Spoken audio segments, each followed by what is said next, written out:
Bienvenidos una semana más a nuestro noticiario semanal de Radio Internacional de Noticias. La policía egipcia interviene para impedir que China argumentaron en Nueva York ante la comisión. Como noticias nacionales presentamos Medio centenar de asociaciones pro vida han convocado a facilitar datos precisos al respecto a la... Terminaremos con noticias de la Santa Sede. El Vaticano recoge firmas para defender a no nacidos. De la Conferencia Episcopal Italiana. Bienvenidos a nuestro noticiario semanal de Radio HM. Hoy les saludamos Isabel Jordán y Alejandra Medina. El Papa Francisco aprobó este 22 de febrero el milagro atribuido a la intercesión del joven Carlos Acutis, conocido como el ciberapóstol de la Eucaristía. Se trata de la curación milagrosa de una anomalía congénita en un niño. Carlo Acutis nació el 3 de mayo de 1991 en Londres, Inglaterra, donde vivía su familia por motivos laborales. Años más tarde se trasladaron a Milán, Italia. Una biografía suya recoge las palabras que él pronunció sobre sus ideales. Nuestra meta debe ser el infinito, no el finito. El infinito es nuestra patria. Desde siempre el cielo nos espera. Su intensa vida espiritual lo llevó a crear lo que algunos llamaron el kit para hacerse santo, que estaba compuesto por la misa, la comunión, el rosario, la lectura diaria de la Biblia, la confesión y el servicio a los demás. Asistía a misa todos los días y también rezaba el rosario, impulsado por su devoción a la Virgen María, a quien consideraba su confidente, y además daba clases de catecismo. Uniendo sus conocimientos y su celo evangelizador, creó exposiciones virtuales sobre temas de fe. Una de las más destacadas tiene como tema los milagros eucarísticos en todo el mundo. La hizo cuando tenía 14 años. Cuando descubrió que tenía leucemia, Acutis ofreció sus sufrimientos por el Papa y la Iglesia Católica. Murió el 12 de octubre de 2006 en la fiesta de la Virgen del Pilar, con solo 15 años de edad. Antes de morir dijo: «Estoy feliz de morir porque he vivido mi vida sin desperdiciar ni un minuto, haciendo cosas que no hubieran agradado a Dios». El padre Marcelo Tenorio, vicepostulador de la causa de Carlo Acutis, ha relatado el milagro atribuido a la intercesión de este joven y por el cual será beatificado. El 12 de octubre de 2010, en la capilla de Nuestra Señora Aparecida, en el momento de la bendición con la reliquia de Carlo Acutis, se acercó un niño llevado por su abuelo y que sufrió el drama del páncreas anular, que es de una rara anomalía congénita.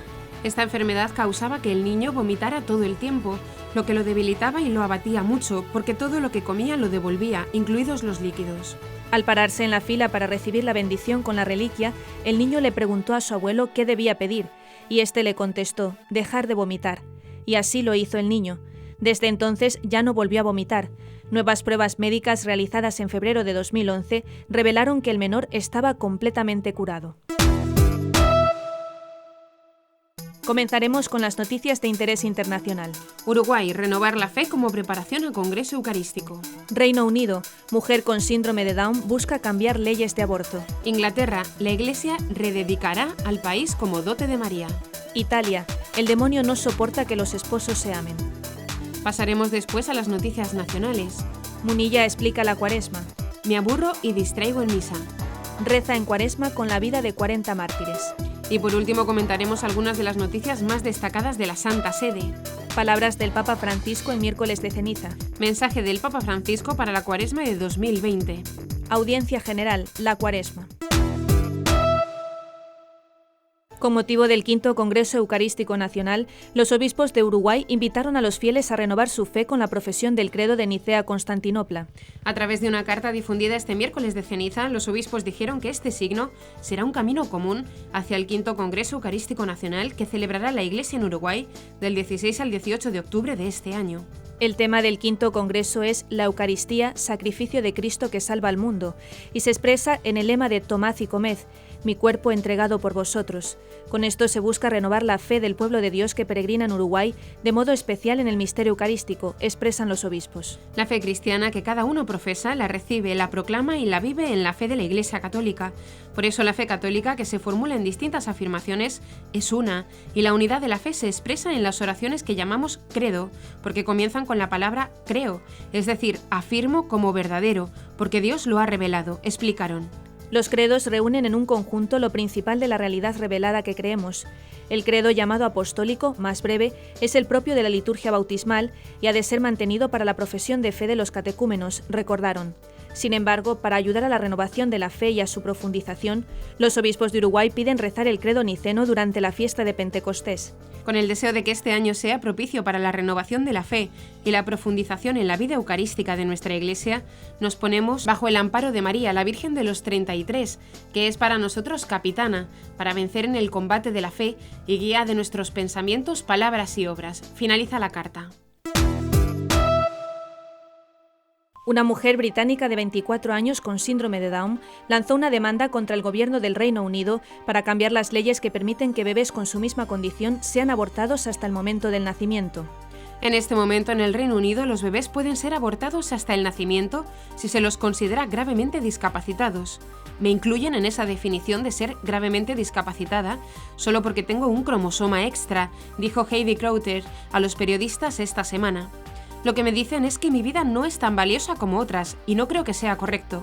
Creo que es francamente discriminación, expresó. Crowther, junto con Cheryl Billsborough, la madre de un niño de 2 años con síndrome de Down, han enviado una carta al secretario de Estado británico y esperan recaudar los 20.000 euros necesarios para litigar el caso. Billsborough dijo que la alentaron a abortar después de que los médicos realizaron la prueba de detección de síndrome de Down en su hijo por nacer. La enfermera me recordó que podría tener un aborto hasta las 40 semanas si el bebé fuera Down, dijo Billsborough. Simplemente le dije, voy a fingir que no escuché eso. Pero me hizo sentir muy ansiosa, comentó. Los abortos son legales en el Reino Unido por cualquier motivo hasta las 24 semanas y la mayoría de los aproximadamente 200.000 abortos anuales del país tienen lugar antes de las 13 semanas. Los abortos después de 24 semanas son legales solo si la vida de una mujer está en peligro, hay una anormalidad fetal clasificada como grave o si la mujer corre el riesgo de sufrir lesiones físicas y mentales graves. Si el bebé tiene una discapacidad, incluido el síndrome de Down, el labio leporino y el pie equinovaro, el aborto es legal hasta el nacimiento.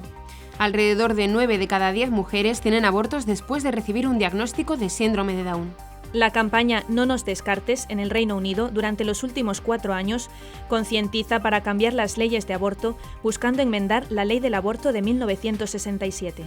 El grupo está respaldando a Crowther y Billsborough en su demanda contra el gobierno. El lanzamiento de ese caso hace que la gente hable de ello, dijo. Estamos ansiosos porque las personas con síndrome de Down aboguen por ellas mismas, y esto es lo que Heidi ha decidido hacer. Cree que el aborto después de 24 semanas sugiere que las vidas de personas como ella no tienen el mismo valor que todos, agregó. En algunos países, como Dinamarca e Islandia, la tasa de abortos en bebés con síndrome de Down es cercana al 100%. En la Asamblea de noviembre de 2017 de la Conferencia Episcopal de Inglaterra y Gales, los obispos propusieron rededicar su patria a Nuestra Madre, una vuelta de Inglaterra como la dote de María, que durante mucho tiempo fue. La rededicación formal tendrá lugar el domingo 29 de marzo de 2020, domingo posterior a la Anunciación, en todo el país, en catedrales, iglesias, santuarios y otros lugares.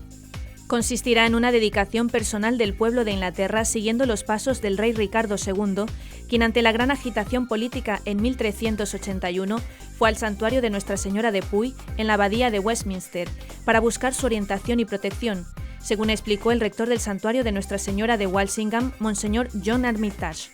Junto a esa dedicación personal habrá una renovación de los votos hechos por el rey Ricardo II. Como preparativo de esta consagración, la imagen de Nuestra Señora de Walsingham peregrina a todas las catedrales de Inglaterra y se está incentivando a peregrinar acercándose al santuario de Norfolk. De este modo se intenta abordar el hecho de que la comprensión del antiguo título de Inglaterra como la dote de María, que indica el gran amor de Nuestra Señora por el pueblo de Inglaterra, ha disminuido y debe destacarse en esta generación. Monseñor John Armitage quiso también aprovechar la ocasión para actualizar el mensaje de Nuestra Señora de Walsingham en compartir mi alegría en la Anunciación, porque Walsingham es un santuario mariano de la Encarnación. El rector del santuario recordó la expresión medieval de devoción a la Santísima Virgen como una realidad siempre antigua y siempre nueva, y confió que la rededicación ayudará a los creyentes ingleses a recordar nuestra notable herencia espiritual que traerá honor al pasado y esperanza para la gente de hoy, mientras buscan tomar en serio las palabras de Nuestra Señora en Caná: haced lo que Él os diga. En 1061, la Virgen se le apareció a la noble Ricarda de Faverches y le pidió que se construyera una réplica de su casa de Nazaret, donde tuvo lugar la Anunciación. La actual basílica fue construida en 1340 y masacrada por la Reforma. La capilla llegó a ser un establo. la imagen enviada a Londres para quemar, y la última visita real que recibió fue la de la hija de los reyes católicos y esposa de Enrique VIII, Catalina de Aragón. Monseñor Armitage explicó el significado histórico y actual de la dote de María. La palabra dote es entendida a veces como la donación que acompaña a una esposa. Sin embargo, en la ley medieval inglesa, el significado se invierte. El marido reserva una parte de sus propiedades para el mantenimiento de su esposa en el caso de que ésta enviude. El significado histórico de Inglaterra como dote de María se comprende en este sentido, que Inglaterra ha sido reservada para María. No soporto que se amen, fue la respuesta inmediata y clara que le lanzó un demonio al exorcista italiano Padre Sante Babolin durante uno de los combates, cuando el sacerdote le cuestionó por qué estaba causando problemas a la esposa de un amigo. ¿Por qué este odio? En declaraciones posteriores, el sacerdote explicó que Satanás detesta el matrimonio porque es el sacramento más cercano a la Eucaristía. Me explico. En la Eucaristía nosotros ofrecemos al Señor el pan y el vino, que por la acción del Espíritu Santo se convierten en la carne y sangre de Jesús. En el sacramento del matrimonio se actúa algo semejante. Por la gracia del Espíritu Santo, el amor humano se convierte en el amor divino, así que de manera real y particular, los esposos consagrados por el sacramento del matrimonio realizan lo que dice la Sagrada Escritura. Dios es amor. Quien conserva el amor permanece en Dios y Dios con él. En este sentido, el exorcista abordó el aumento en el número de separaciones, cuya mayoría se debe a la degradación del amor entre hombre y mujer. El Papa Benedicto XVI lo señaló en su encíclica Deus Caritas Es. El modo de exaltar el cuerpo que hoy constatamos resulta engañoso. El eros, degradado a puro sexo, se convierte en mercancía, en simple objeto que se puede comprar y vender. Más aún, el hombre mismo se transforma en mercancía. Y cualquier tienda necesita renovar las mercancías para venderla. Así es del matrimonio fundamentado en el sexo sin verdadero eros, expresó. El sacerdote recordó que el amor humano y divino, ofrecido por el sacramento del matrimonio, no es un amor instintivo, como no es instintiva la fe en Cristo. Por eso necesita cultivo, vigilancia y paciencia. Por ello alertó que a la infidelidad se llega con pequeñas infidelidades. Por eso cada esposo debe tener presente siempre en su cabeza y corazón el otro. El diálogo y la confianza deben siempre permanecer. El diablo tienta a los esposos cristianos para llevarlos a la infidelidad, exactamente porque él, siendo odio, no tolera el amor, señaló. Ante ello, recomendó a los esposos rezar juntos el rosario para alejarse de la tentación de la infidelidad, además de practicar actividades que fortalezcan su unión. Sobre el perdón, el padre Babolin afirmó que este juega un papel decisivo, pues renueva la gracia del sacramento del matrimonio. Pero el verdadero perdón tiene que ser un acontecimiento excepcional, pues vivir el matrimonio en una constante búsqueda de perdón significa vivir el amor en una sala de reanimación. El ideal sería descubrir, con la ayuda de personas competentes en la vida de fe y en la dinámica psicológica relacional, las trampas del enemigo del amor. El sacramento del matrimonio ofrece la fuerza del Espíritu Santo para que los esposos actúen una especie de personalidad corporativa que realiza un camino de santidad compartida, aseguró. El obispo de San Sebastián, José Ignacio Munilla, ha difundido en el Diario Vasco un artículo recogido también en su web En ti confío sobre el sentido de la Cuaresma, recogiendo las intuiciones de diversos pensadores como Simone Weil, Gustav Thibon o San Agustín. Muchas cosas, incluso buenas o lícitas, distraen de Dios y nos hacen caer en idolatría. Por eso la Cuaresma es un tiempo de simplificación y austeridad, de pobreza para centrarnos más en Dios. Munilla señala una idea que ya planteaba San Agustín. Y si Dios viniera al mundo y nos ofreciese disfrutar sin límites de la abundancia de todas las cosas creadas, no solo en el espacio de esta vida, sino por toda la eternidad, pero eso sí, anunciándonos que nunca le veríamos, nunca le conoceríamos de cerca? Se escucharía en todo el orbe un lamento colectivo, nacido de la decepción del ser humano por ver frustrado su deseo de unirse a Dios, escribe Munilla citando a San Agustín.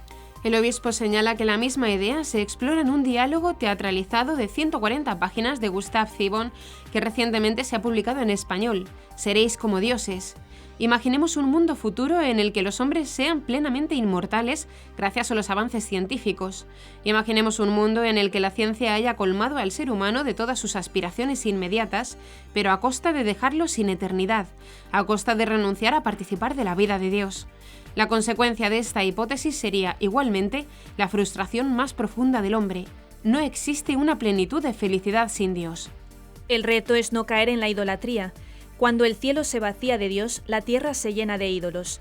Entregar el corazón plenamente a las criaturas en vez de al Creador conlleva inevitablemente la decepción y el sufrimiento, añade el obispo Munilla. Por el contrario, alguien dijo que el cielo no es otra cosa que el mismo Dios por dentro. Es decir, el cielo no es un lugar en el que está Dios, sino que es en Dios donde se encuentra el cielo. Insisto una vez más, el cielo es participar de la intimidad de Dios, y el infierno radica en el rechazo dramático del don de su amistad. Ante esto, el obispo considera que el tiempo de Cuaresma es una buena oportunidad para examinar dónde está colocado el centro de gravedad de nuestro corazón, corrigiendo dos riesgos de signo contrario: apegarnos a los bienes de este mundo hasta el punto de confundirlos con Dios y despreciar los dones de Dios viviendo sumidos en la amargura. La vocación del hombre es la de amar sin idolatrar, disfrutar de los dones de Dios en esta vida, pero sabiendo que solo Dios puede colmar nuestra vocación al amor. Y propone 3 citas bíblicas para meditar esta Cuaresma, las mismas que Jesús usó contra el demonio en el desierto. No solo de pan vive el hombre, sino de toda palabra que sale de la boca de Dios. No tentarás al Señor tu Dios. Al Señor, tu Dios, adorarás y a Él solo darás culto. A buen seguro serán de gran ayuda para discernir entre el falso y el verdadero paraíso. Jesús ha venido para que tengamos vida y vida abundante. Finaliza el texto. El fin de semana de su estreno, a principios de 2004, La Pasión de Cristo llenó las 3.043 salas de Estados Unidos donde fue exhibida. La película fue indiscutible número 1 durante las 3 semanas posteriores, que se quedó en el top 5 al mes siguiente, y al llegar la Semana Santa recuperó la primera plaza, llegando a un máximo de 3.408 salas. Con mano de genio, Mel Gibson contó al mundo entero una historia archiconocida en idiomas desconocidos para la gran mayoría: hebreo antiguo, arameo y latín. Ni lo archiconocido ni lo desconocido aburrieron ni distrajeron a nadie. Millones de personas en todo el mundo acudieron a los cines sin necesidad de ser creyentes, solo a ver una obra maestra. Pero buena parte de ellos sabían además que esa obra maestra plasmaba en la pantalla la fe propia y la fe del director en una realidad: la redención obrada en la cruz mediante el sacrificio expiatorio de su protagonista. Aquel calvario sobrecogedor coronó para siempre en el Olimpo del séptimo arte a Jean Caviezel, que se metió por profesión y convicción en la piel de Cristo, recibiendo incluso, él mismo lo confesó luego, algún pequeño y accidental castigo durante la escena de la flagelación. Sin embargo, ese mismo domingo, en muchos templos, el Cristo real se quedó casi solo en su calvario real. Ante la famosa frase de «es que me distraigo o me aburro en misa», deberíamos anteponer esta realidad de lo que es la misa. El aburrimiento y una homilía considerada tediosa o insulsa son dos de los argumentos que suelen citarse como motivadores de la baja asistencia a misa o del escaso entusiasmo que suscita. No ya entre quienes han abandonado la fe o su práctica, sino incluso entre quienes se reconocen católicos. Hay muchas actividades importantes de la vida que podemos considerar aburridas y no por ello las abandonamos o relativizamos, porque su valor no depende de nuestra euforia cuando las hacemos. No anda con medias tintas el arzobispo de Nueva York, Timothy Dolan. Tal vez encuentres que la misa sea aburrida, pero es más tu problema que un defecto de la misa. Pero ese problema no es tanto mala voluntad como olvido de una verdad. La misa no es sobre nosotros, es sobre Dios, y el valor de la misa viene de nuestra simple y a la vez profunda convicción basada en la fe de que durante una hora del domingo somos parte del más allá, elevados a lo eterno, partícipes del misterio, mientras nos unimos a Jesús en la acción de gracias, el amor, la expiación y el sacrificio que Él ofrece eternamente a su Padre. Lo que Jesús hace siempre funciona y nunca es aburrido. La misa no es una tarea rutinaria y tediosa que hacemos por Dios, sino un milagro que Jesús hace con y para nosotros. Para trasladar de forma breve y sencilla y entretenida esa verdad, que la misa es un milagro que Jesús hace con y para nosotros, Religión en Libertad ha producido y difundido un vídeo desde este miércoles de ceniza en el que explica con claridad por qué el aburrimiento no cabe cuando hablamos no de rememorar, sino de revivir la última cena o el Calvario. Un buen propósito de Cuaresma es asistir y vivir bien la misa, siendo conscientes y partícipes de lo que en ella se está viviendo para poder acompañar a Jesús en ese momento tan importante en el que se da nuestra redención. La Fundación Pontificia Ayuda a la Iglesia Necesitada ha publicado un calendario con motivo del tiempo de Cuaresma titulado Valientes por Amor. Según explican, son hombres y mujeres valientes que viven su fe hasta las últimas consecuencias porque están convencidos de que Jesucristo es el camino, la verdad y la vida. En un pequeño folleto titulado 40 historias de entrega para vivir tu Cuaresma, se recogen estos testimonios de cristianos de hoy dispuestos a todo por amor, en el que se incluye una breve historia real y una intención de oración para cada día de este tiempo litúrgico. Según explican desde la Fundación Pontificia, son cristianos valientes que encarnan la esperanza de que tras la muerte alcanzaremos la resurrección, y son ejemplo de entrega, lealtad, perdón, paz, sencillez y alegría, y pueden servir de ayuda para vivir mejor la Cuaresma y la fe en tu día a día.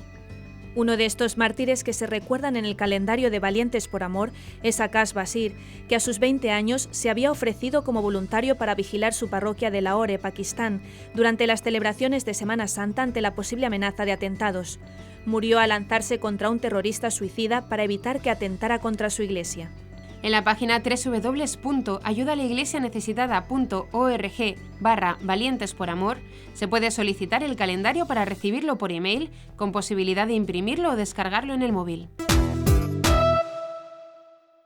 En la misa celebrada el miércoles de ceniza, día en que inicia la Cuaresma, el Papa Francisco señaló que el amor a Dios y al prójimo es el pasaporte al cielo y animó a acercarse al sacramento de la reconciliación durante este tiempo de Cuaresma, porque el abrazo del Padre en la confesión nos renueva por dentro y limpia nuestro corazón. Tras haber dirigido el tradicional momento de oración de la estación cuaresmal en la iglesia de San Anselmo en la colina romana del Aventino, el pontífice realizó la habitual procesión penitencial acompañado por cardenales, arzobispos, obispos, monjes benedictinos de San Anselmo, padres dominicos de Santa Sabina y algunos fieles. Después, el pontífice presidió la celebración eucarística en la Basílica de Santa Sabina con el rito de la bendición e imposición de cenizas.